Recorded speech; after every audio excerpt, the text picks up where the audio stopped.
लोकसभा चुनाव 2024 का बिगुल बज चुका है। अब चुनावी घोषणा पत्र जारी होंगे। उस मैनिफेस्टो में कई सारे ऐसे वादे होंगे जो जनता से किए जाने हैं और इन सब के बीच में कांग्रेस का घोषणा पत्र बहुत जल्द आ जाने वाला है।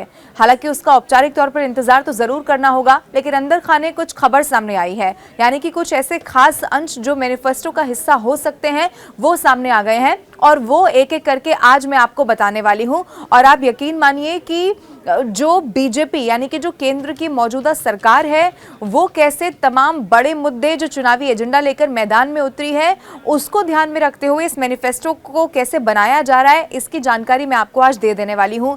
मैं आपको एक एक करके वो खास अंश जो अभी तक सूत्रों के हवाले से जानकारी मिल पा रही है वो आपको बताऊं, लेकिन उससे पहले न्यूज़ 18 इंडिया के यूट्यूब चैनल को अगर अभी तक आपने सब्सक्राइब नहीं किया है तो जल्दी से कर लीजिए, क्योंकि हर खबर से अपडेट रहने के लिए आपको न्यूज़ 18 इंडिया के यूट्यूब चैनल को सब्सक्राइब कर लेना चाहिए। अब मैं आगे बढ़ते हुए आपको वो खास अंश बताती हूं जो इस घोषणा पत्र में हो सकते हैं। सबसे पहले एक एक करके मैंने आपके लिए तैयारी की है, मैं आपको बताती हूं। राष्ट्रव्यापी ओपीएस का वादा किया गया है। अब ये क्या है और क्यों ये वादा चुनाव के लिहाज से जरूरी है ये मैं आपको बताती हूँ। ओपीएस यानी कि ओल्ड पेंशन स्कीम। अब आप जरा याद करिए कि इससे पहले भी कई मर्तबा ऐसे चुनाव हमने देखे हैं, चाहे वो विधानसभा का हो या लोकसभा का। जब जब चुनाव की तारीख करीब आती है तब तब इसको लेकर आंदोलन छिड़ने लग जाता है और देश में अभी भी यही स्थिति है। ओल्ड पेंशन स्कीम को वापस लागू करने की कई मर्तबा मांग हो चुकी है। अब ओल्ड पेंशन स्कीम मैं आपको बताती हूँ, इसमें क्या होता था 2004 से पहले जो सरकारी कर्मचारी यानी कि जो रिटायर हो जाते थे उनके बाद उनकी जो पेंशन होती थी उनके वेतन के आधार पर निर्धारित होती थी। अच्छा, इसमें प्रावधान ये भी था कि अगर उस व्यक्ति की यानी कि जो सरकारी कर्मचारी उसकी मौत हो गई तो उसके परिवार वालों को भी पेंशन मिलती रहती थी। यानी कि अगर इसे आप और कंक्लूड करके मैं समझाऊं तो जिसकी आय मान लीजिए 50,000 है तो उसका आधा 25,000 उसको रिटायर होने के बाद भी उसको पेंशन के तौर पर मिलता रहता था, जो एक बहुत बड़ी सहूलियत के तौर पर देखा जाता था। लेकिन बाद में इस ओल्ड पेंशन स्कीम को बदल दिया गया, इसे नेशनल तरीके से कर दिया गया और उसमें कई सारे ऐसे प्रावधान जो इसमें होते थे उसे बदल दिए गए। अब कई सारे जो राजनीतिक पार्टियां हैं वो इसको लेकर मांग उठाती रही हैं कि ओल्ड पेंशन स्कीम लागू होनी चाहिए और साथ में मैं आपको ये भी बता दूं कि समय समय पर सरकारी कर्मचारियों का भी इसको लेकर आंदोलन देखने को मिलता रहा है। तो अब एक बड़ा मास्टर स्ट्रोक के तौर पर क्या कांग्रेस इसे अपने मैनिफेस्टो में शामिल करके उन सरकारी कर्मचारियों को या वो लोग जो किसी न किसी रूप में इस पेंशन स्कीम से जुड़े हुए थे उन्हें प्रभावित करने की कोशिश कर रही है?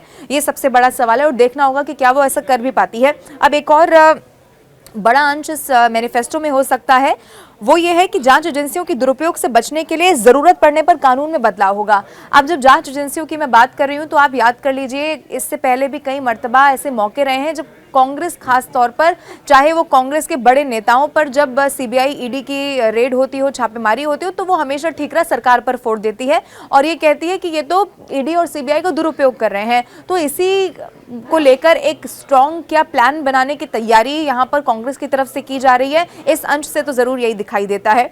अब एक और है सच्चर समिति की सिफारिशों का जिक्र।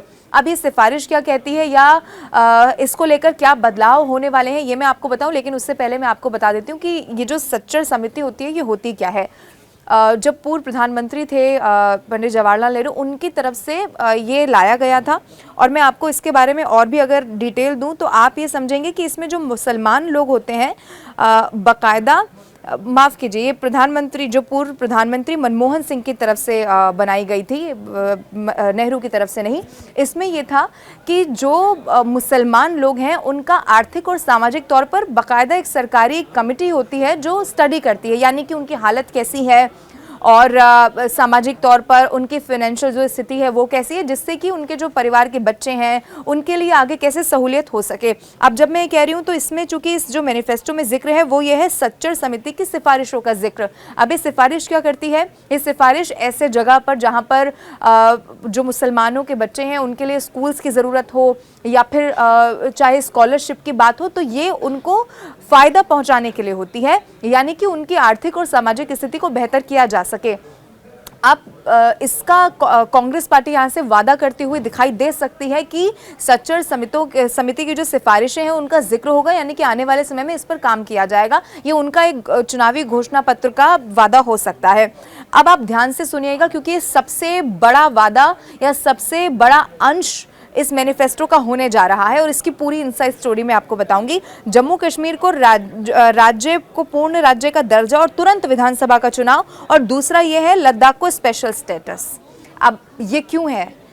इस वक्त अगर आप पूरे देश में देखेंगे तो बीजेपी जो मौजूदा सरकार है वो कुछ ऐसे बड़े मुद्दे हैं, अहम मुद्दे हैं, जिसको एजेंडे के तौर पर यहाँ पर चुनावी मैदान में लेकर उतर गई है। उसमें एक बड़ा राम मंदिर का मुद्दा है, लेकिन 370 भी एक बहुत बड़ा मुद्दा है। यानी कि बार बार आप बीजेपी के तमाम दिग्गजों को ये बताते हुए देखेंगे कि कश्मीर का बदलाव कैसे हुआ है, यानी कि कश्मीर में कैसे अमन शांति आई है 370 के बाद से। और कांग्रेस, मैं आपको बता दूं, इससे पहले कई मर्तबा चाहे 370 जब हटा हो उसके बावजूद भी कई मौके, कई ऐसे मंच रहे जिस पर वो ये कहते रहे हैं कि 370 को वापस आना चाहिए। लेकिन ये पूरी तरह से बीजेपी की तरफ से, केंद्र सरकार की तरफ से साफ कर दिया गया था जब 370 को पूरी तरह से खत्म किया गया कि कभी भी इसकी वापसी हो नहीं सकती। जो कानूनी दावपेच थे, आपको याद होगा बीते दिनों कोर्ट की तरफ से भी वो सब कुछ क्लियर कर दिया गया। तो जो कांग्रेस है वो इस मुद्दे को भांपते हुए कि एक राष्ट्रीय लेवल पर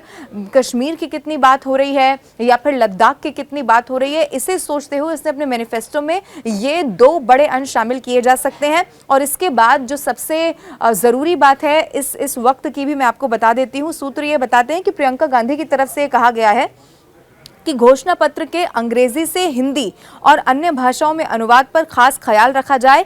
पिछली बार चूक के चलते किरकिरी हुई थी। अब इसका मतलब ये है कि कई मर्तबा आप चाहे कई सारे बयानों की भी बात कर लीजिए या किसी भी रूप में, कई बार ऐसा होता है कि जो ट्रांसलेशन होता है किसी शब्द का, वो अंग्रेजी में उसका अर्थ कुछ और होता है और हिंदी में वो बिल्कुल, अगर आप और सरल भाषा में समझेंगे तो अर्थ का अनर्थ हो जाता है। इसीलिए प्रियंका गांधी ने खास हिदायत दी है कि जब इसका ट्रांसलेशन किया जाएगा, जैसे मान लीजिए इंग्लिश से हिंदी किया जाए या को किसी और लैंग्वेज में किया जाए, किसी लोकल लैंग्वेज में किया जाए, तो अनुवाद का बहुत ख्याल रखा जाएगा कि जिस कॉन्टेक्स्ट में किसी भी शब्द का आपने इस्तेमाल किया है तो वो लोगों तक डिलीवर उसी कॉन्टेक्स्ट में होना चाहिए, उस अर्थ का अनर्थ नहीं होना चाहिए। तमाम वो बातें हैं जो कांग्रेस के मैनिफेस्टो में शामिल हो सकती हैं। हालांकि मैं आपको फिर बता दूं, इंतजार करना होगा औपचारिक तौर पर, जब बहुत जल्दी घोषणा पत्र सबके सामने आ सकता है। लेकिन ये तो तय है कि इस वक्त पूरे देश का जो माहौल है उसको भांपते हुए, उसे देखते हुए ही तमाम ऐसे बिंदु हैं जिन पर फोकस किया गया है और कांग्रेस की इस बार कोशिश है कि अपनी स्थिति को बेहतर कर सके। और देखना जरूर होगा कि क्या ये जो इस वक्त तैयारी की जा रही है कितनी मुफीद साबित होती है। लेकिन ये वीडियो आपको कैसा लगा आप कमेंट करके ज़रूर बताइए। और हाँ, जैसा मैंने आपको पहले भी कहा, न्यूज़ 18 इंडिया के यूट्यूब चैनल को ज़रूर सब्सक्राइब करें।